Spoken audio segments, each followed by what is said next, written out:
వెళ్తున్నాను. నేను చెప్తా, నేను మా అమ్మమ్మ వాళ్ళ ఇంటికి వెళ్తున్నాను. నేను చెప్తా, నేను మా నాన్నమ్మ వాళ్ళ ఇంటికి వెళ్తున్నాను. నేను చెప్తా, నేను మా అమ్మమ్మ వాళ్ళ ఇంటికి వెళ్తున్నాను. ఇప్పుడు నేను చెప్తా, నేను మా నాన్నమ్మ వాళ్ళ ఇంటికి వెళ్తున్నాను. హిందువులు జరుపుకునే ముఖ్యమైన పండుగలలో సంక్రాంతి ఒకటి. ఈ పండుగ అంతేకాదు, ఈ పండుగ ఆంధ్రప్రదేశ్ రాష్ట్రం వారి ముఖ్యమైన పండుగ కూడా. అంతేకాదు, ప్రతి సంవత్సరం జనవరి 14న 15వ తేదీన సంక్రాంతి పండుగను జరుపుకుంటారు. అంతేకాదు, ఈ పండుగను జరుపుకుంటారు. అంతేకాదు, సూర్యుడు మకర రాశిలో ప్రవేశించిన శుభది నుండి మకర సంక్రాంతిగా జరుపుకుంటారు. అలాగే సంక్రాంతి పండుగను 3 రోజులు జరుపుకుంటారు. మొదటి రోజు భోగి, రెండవ రోజు సంక్రాంతి, మూడో రోజు కనుమ. అందరూ ప్రతిరోజు కొత్త బట్టలు వేసుకుంటారు. అంతేకాదు, ఉదయమే ఇంటి ముందు రంగురంగుల ముగ్గులతో అలంకరిస్తారు. నవధాన్యాలతో గొబ్బెమ్మలను పేరుస్తారు. అంతేకాదు, భోగి రోజున పాత వస్తువులతో భోగి మంటలు వెలిగించి వాటిపై వేడి నీళ్లు పెట్టుకుంటారు. వాటితో స్నానం చేస్తే దురదృష్టాలు తగ్గిపోతాయని నమ్మకం. అంతేకాదు, భోగి రోజు చిన్నపిల్లలకి రేగి పండ్లు చెట్టు కడ పూలతో భోగి పళ్ళు పోస్తారు.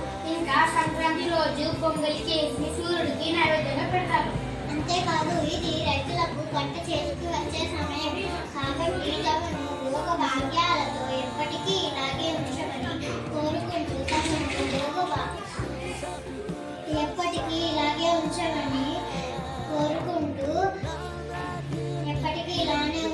కోరుకుంటూ ధాన్యాలు పాలు కలిపి వండిన నైవేద్యంతో ఇంద్రుడికి విష్ణుమూర్తికి పూజలు చేస్తారు.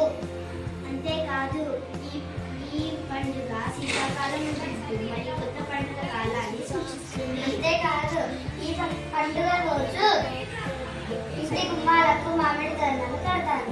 అంతేకాదు, కనుమ రోజు పెద్దలందరికీ బియ్యమిచ్చి ముక్కతో బంధువులకి భోజనం పెడతారు. ఇంకా పిల్లలు గాలిపటాలు ఎగరవేస్తారు. పెద్దవారు ఎత్తి పందాలు, కోడి పందాలు నిర్వహిస్తారు. అంతేకాదు, ముగ్గులు, రథం ముగ్గులు, గొబ్బెమ్మలు, కోడి పందాలు, హరిదాసు, గంగిరెద్దు, గాలిపటాలు ఇవన్నీ ఈ పండుగలో ప్రత్యేకతలు. అంతేనా, మధ్య ప్రదేశాలలో వారందరూ వారి శుద్ధ వృత్తి చేరుకొని అందరూ కలిసి ఆనందంగా పండుగను జరుపుకుంటారు. అంతేకాదు, రైతులు గోపూజ, భూమి పూజ, ఆయుధ పూజ చేస్తున్నారు.